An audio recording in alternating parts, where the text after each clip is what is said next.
10 Questions With, the show that asks the questions you want to ask, never thought to ask, but always gets answers.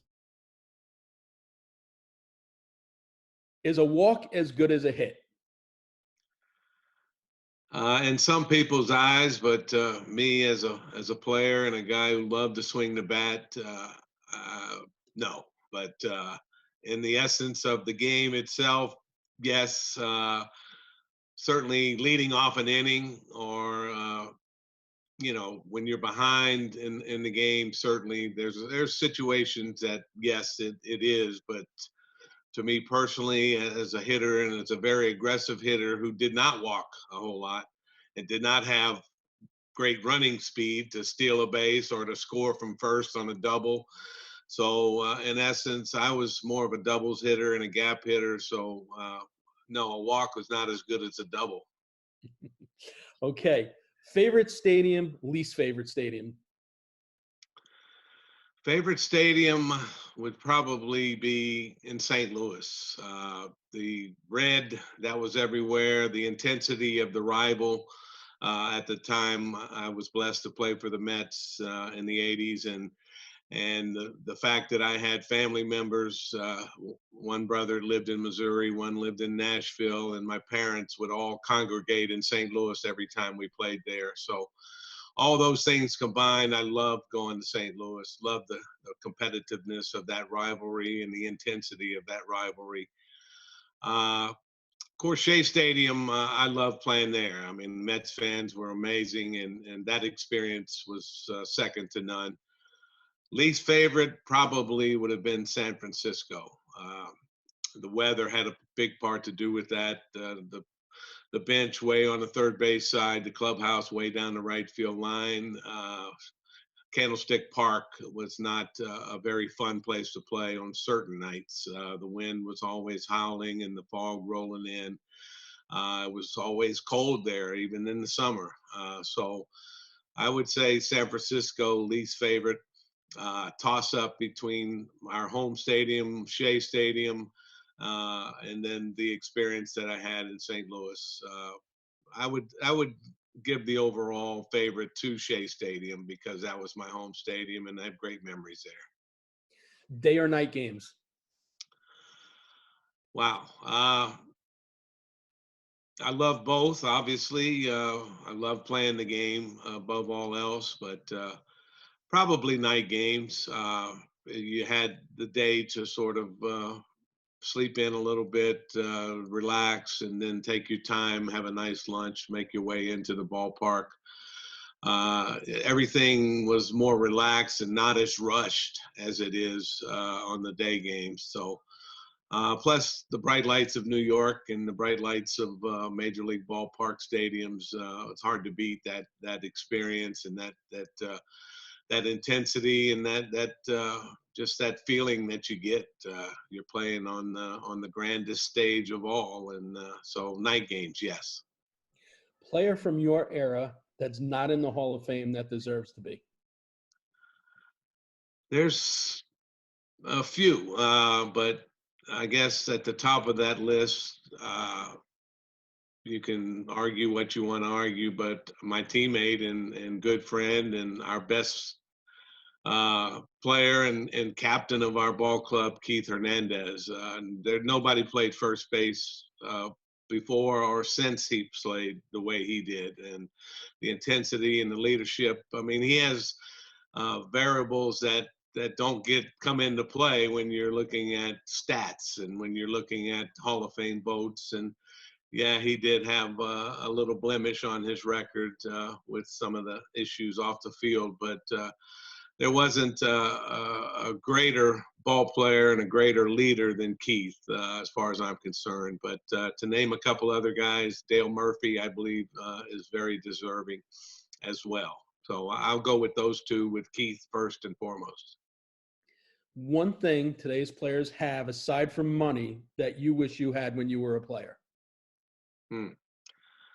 Aside from money, that's an interesting question, no doubt. I don't know. I don't know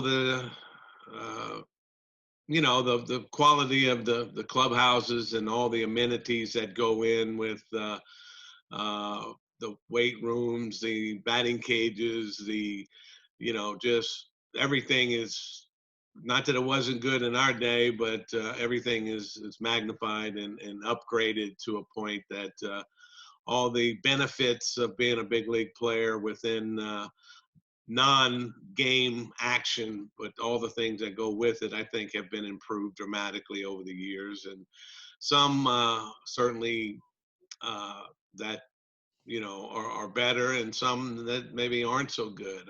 I don't want to get into a long diatribe here, but the weightlifting and some of the strengthening and some of the things that they do now, they're proven to be harmful more than helpful.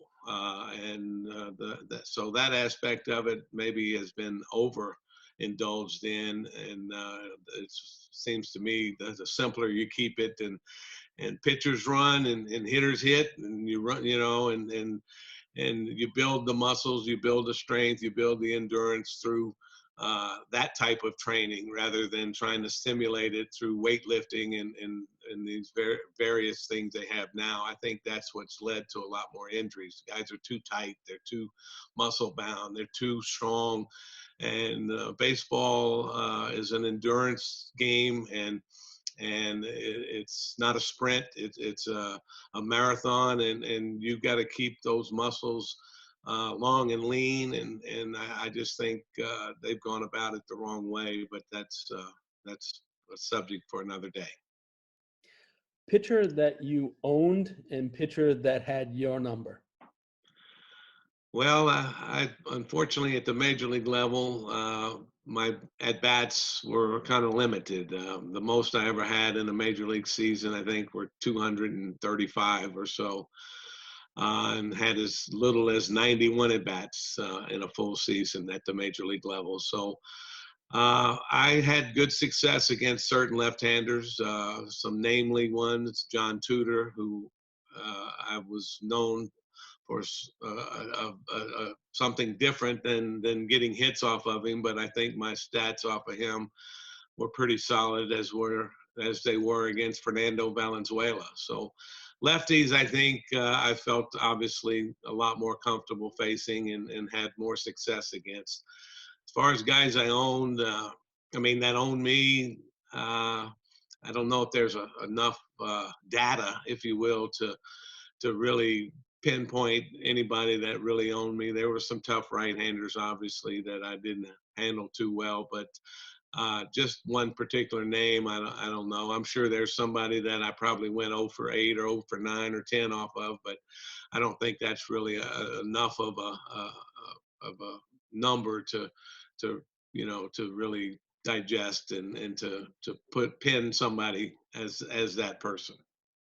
If you could have a time machine and go back any time in baseball history to face one pitcher, who would it be and why? Wow. As I mentioned earlier, I felt much more comfortable and confident, especially at the big league level, facing lefties, not getting to play every day, being a backup catcher. When you get a chance to play, you certainly want to do all you can defensively to lessen any drop off with your starting catcher, and anything you do offensively is a bonus. So there's some lefties, obviously, that came along long before I came along. One in particular, Sandy Koufax, is probably considered one of the greater lefties, or he had a run that was unimaginable, I guess. But facing him and that big overhand curveball that he threw might have been a challenge that I would love to have had. Did you retire a year too early or a year too late? Well, if it would have been my choice to retire, then I would probably say, right on time, because I didn't have the phone quit ringing when I was released by the Texas Rangers in the spring training of 1996. and that was before cell phones and what have you. And I was living in Nashville, Tennessee, but I had a condo in Biloxi, my hometown, Biloxi, Mississippi. And 3 months after the fact, I was into my retirement, managing an independent league, minor league team. I went home to Biloxi and uh, pushed my recording machine from my phone, and I had a call from the Reds back in late March that were interested in signing me, and wasn't even aware of it because I didn't check the messages or didn't have access to it. But no, my career had a lot of ups and downs, as everyone's does, but after my Mets and Dodgers days, I was, spent 3 years in AAA trying to get back to the big leagues and had great success, but was a numbers game, and I was the third or fourth catcher in the different organizations I was in, and the opportunity didn't come. But finally, I did get back in my last year to play in the big leagues for the Chicago White Sox, and had some pretty good success. And I was able to kind of go out on my own terms there. I would have loved to continue playing, but as I mentioned earlier, the next spring with the Rangers, I was released on March 14th of 1996. And so I rode off into the sunset without much fanfare. So I would say being able to finish in the big leagues, I got out right on time. Most interesting conversation you had with a first baseman after getting on base? Who was it? What was it about? Oh, that's a good one. I mentioned John Tudor earlier. My The day of my first base hit, I got my first major league base hit a half inning after I fell into the Cardinals dugout and broke their number one starting pitcher John Tudor's leg. I blooped one into right field off Greg Matthews for my first major league hit, and I was on first base, and Jack Clark was the first baseman. And I said, man, I'm really sorry, that happened. I hope John's all right. And Jack said, man, don't worry about it. You were hustling. There's nothing you could do about that.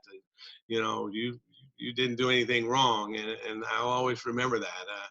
I never had much of a relationship or very many conversations with Jack. He was a big time power hitter and a big time threat in the middle of that Cardinals lineup, no doubt. But so that conversation, I would, without question, say was the most interesting. And he assured me that that I did nothing wrong, and basically said, don't worry about it. Although when the game ended and I was packing up my bag on the bench on the big screen in St. Louis, it announced that Cardinals pitcher John Tudor suffered a broken leg in the second inning or whatever it was, the bottom of the first inning.